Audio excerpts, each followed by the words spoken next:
Lihatlah putra ini, sangat berbakti, terus memaksa ibunya makan. Cucunya juga ingin memakannya, namun, ayahnya memukulnya. Nenek ini hampir ingin muntah, namun menantunya membantu menahan perutnya. Keluarga ini, apa yang ingin mereka lakukan?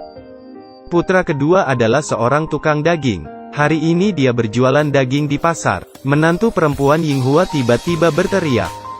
Hari ke-8 bulan ke-4. Dengarkan itu. Asun menyadari sesuatu. Keduanya segera menutup kios. Mulai bergegas pulang. Sesampainya di rumah, Ibu Asun akan memberi makan babi. Melihat ini, Yinghua segera menghentikannya. Dia membawa Ni Sun kembali ke dalam rumah. Perilaku menantunya terhadap Ni Sun membuatnya bingung, tapi dia masih kembali dengan patuh. Pasangan itu baru saja membawa ibu mereka ke dalam rumah, lalu segera memasak di dapur. Iga babi, daging babi. Tak lama kemudian, makanan enak ada di atas meja. Melihat 5 piring dan 1 sup di depannya, Nyonya Sun sangat senang. Ini bukan tahun baru. Mengapa begitu banyak makanan? Tanpa banyak berpikir. Namun dia takut, makanan ini hilang. Dia segera mengambil sumpit dan mulai makan. Putra dan menantunya, sambil mengambilkan sayur, sambil berkata, Anak Asun, Hani bisa meneteskan air liur, baru saja menjulurkan sumpit. Namun ayahnya memukulnya. Setelah itu, Ni Sun mulai memegang perutnya. Tanpa memperdulikannya. Wanita itu hampir muntah. Namun dia tidak mengerti. Putranya ini, ada apa dengannya? Wanita tua ini sangat kekeyangan. Tapi putra dan menantunya, terus memaksanya makan.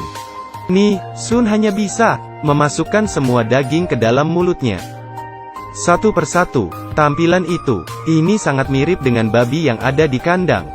Akhirnya, Nyonya Sun tidak bisa makan lagi. Dia duduk di sana tanpa bergerak, terus bersendawa.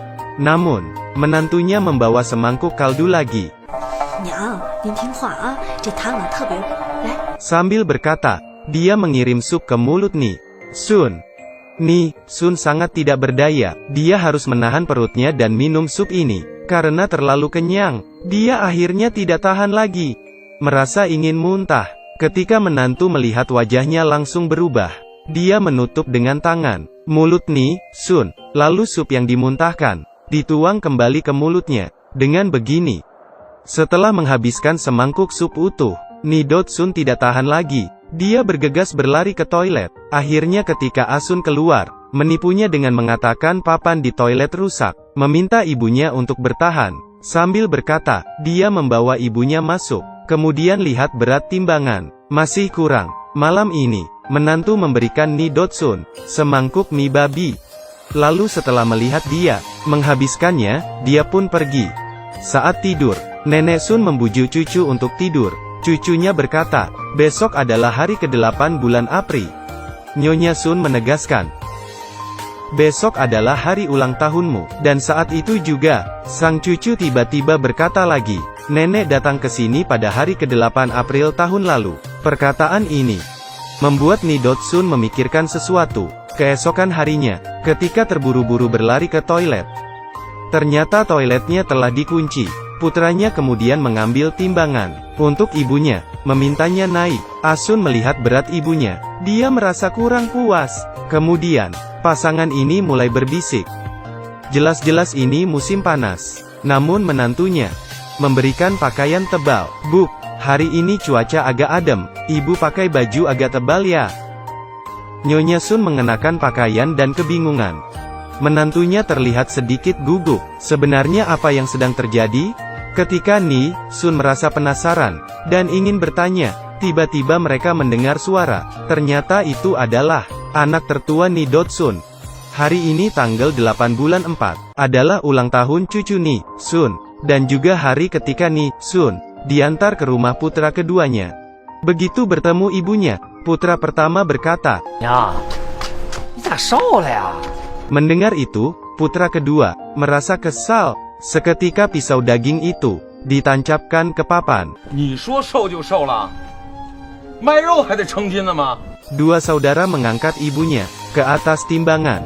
Mereka melihat dengan mata besar, menatap dengan seksama pada angka-angkanya. Kemudian ternyata, ibunya semakin berat. Putra kedua merasa sangat senang, sedangkan putra tertua merasa kesal. Dengan marah berkata kepada Ni Dotsun, 还站着干什么？赶快下来吧！